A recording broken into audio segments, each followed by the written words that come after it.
Tervetuloa mukaan. Tänään meillä on aiheena laihuushäiriöiden hoidossa yksi todella keskeinen juttu, painon korjaamisen merkitys.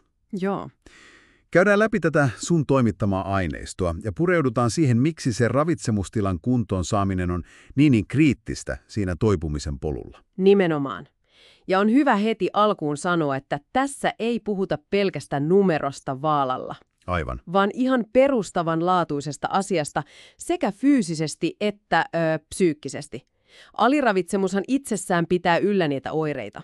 Juuri niin. Ja ilman sen korjaamista, niin se muu hoito, kuten vaikka terapia, ei pääse puremaan kunnolla. Selvä juttu. Mennään suoraan siihen ytimeen.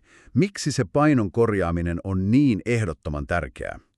Siinä materiaalissa puhuttiin elintoiminnoista ja aivoista. Kyllä. Siis aliravitsemus onhan ihan valtava stressi koko kropalle. Se vaikuttaa ihan kaikkeen verenpaineeseen, pulssiin, lämmönsäätelyyn, hormonitoimintaan. Lista on pitkä. Okei.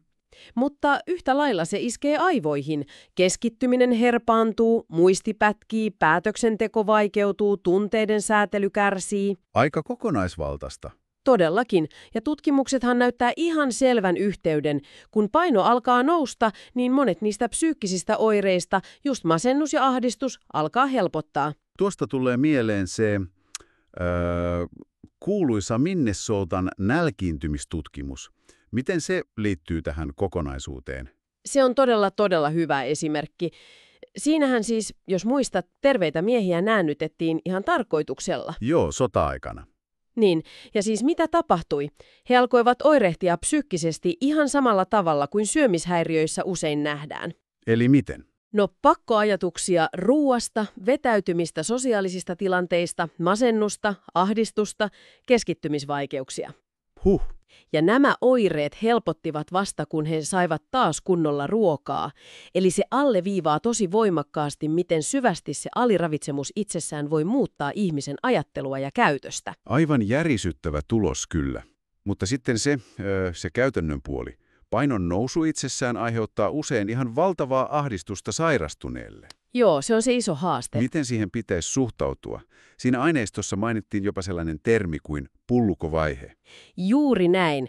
Se on se paradoksi, että keho tarvitsee sitä painonnousua toipuakseen, mutta mieli taistelee vastaan. Niin.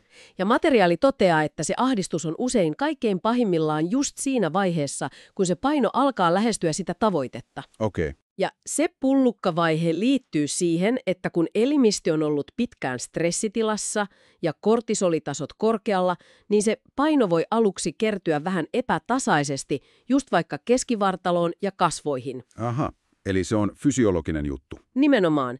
Ja on tosi tärkeää ymmärtää ja viestiä sille sairastuneelle, että tämä on väliaikaista, se ei ole pysyvää. Keho kyllä tasaantuu ajan kanssa. Eli kärsivällisyyttä vaaditaan taas. Entäs se itse painotavoite? Puhuttiin yksilöllisyydestä ja kasvukäyristä. Aivan. Se tavoitepaino ei todellakaan ole mikään hatusta vedetty luku. Se perustuu siihen yksilön omaan historiaan ja siihen painoon tai painoalueeseen, missä keho ja mieli voivat parhaiten.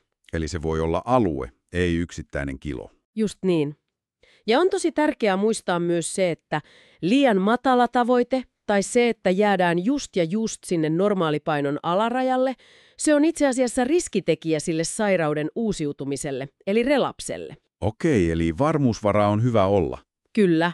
Usein on turvallisempaa tavoitteella vähän reilumpaa painoa, jotta keholla on sitten sitä reserviä pahan päivän varalle. Tästä tulikin ehkä itselle se yllättävin pointti tästä aineistosta, että ne eri toipumisen vaiheet vaatii eri painotasoja. Juuri näin. Se fyysisen toipuminen on vasta alkua, niinkö? Täsmälleen.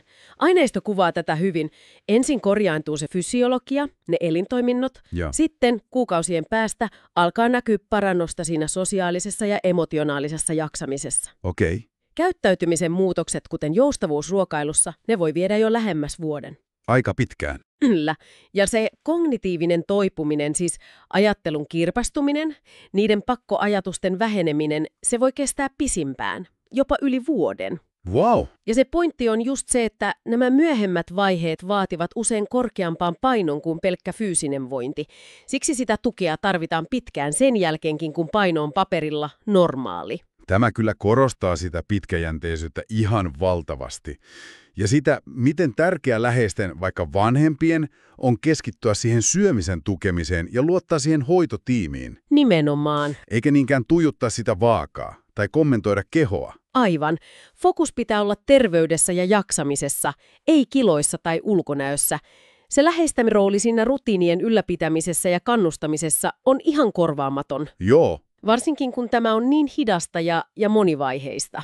Selvä. No niin, jos vedetään yhteen ne ihan keskeisimmät opit tästä sinulle kuulija. Painon korjaaminen on siis ehdoton perusta laihuushäiriöistä toipumiselle.